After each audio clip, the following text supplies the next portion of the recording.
एक नगर में एक पंडित जी रहते थे।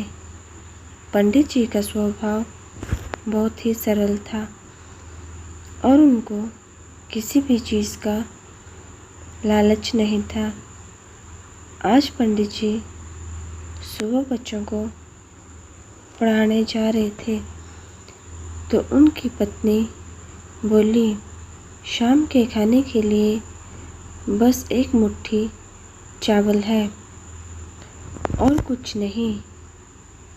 पंडित जी बिना कुछ बोले ही निकल दिए और शाम को जब घर वापस आए तो उनकी पत्नी ने उनको खाना खाने को दिया।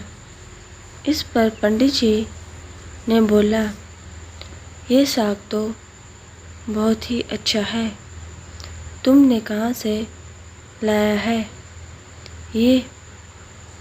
इस पर उनकी पत्नी ने बोला, आज सुबह जब मैंने आपसे पूछा कि घर में बस एक मुट्ठी चावल है तो आपने इमली के पेड़ की तरफ जब देखा तभी मैं समझ गई थी और मैंने इमली का साग बनाया है। इस पर पंडित जी ने कहा, अब तो हमको भोजन की कोई चिंता करने की ज़रूरत ही नहीं है। पंडित जी जिस नगर में रहते थे, जब उस नगर के राजा को पंडित जी की गरीबी का पता चला तो राजा ने पंडित जी को अपने महल के पास आकर रहने का प्रस्ताव दिया, लेकिन पंडित जी ने मना कर दिया। इस पर राजा को बहुत अजीब सा लगा और वह खुद पंडित जी की छोटी सी कुटिया में मिलने के लिए पहुंच गया। राजा जब पंडित जी की कुटिया में पहुंचा तो थोड़ी देर बात करने के बाद पूछा, पंडित जी आपको कोई तकलीफ़ तो नहीं है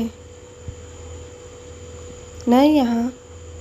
इस पर पंडित जी ने बोला, यह बात तो आप हमारी पत्नी से पूछ लीजिए। फिर यही बात राजा ने उनकी पत्नी से पूछा तो पंडित जी की पत्नी ने बोला, नहीं, अभी तो मेरे कपड़े फटे भी नहीं हैं और मटका भी नहीं फूटा है और इमली का पेड़ भी है, इसलिए हम लोगों को अभी कोई भी परेशानी नहीं है। हम दोनों लोग बहुत ही कम चीज़ों में ही बहुत ही खुश रहते हैं। ये बात सुनकर राजा बहुत ही खुश हुआ और उन दोनों लोगों को प्रणाम करके अपने राज्य वापस चला गया।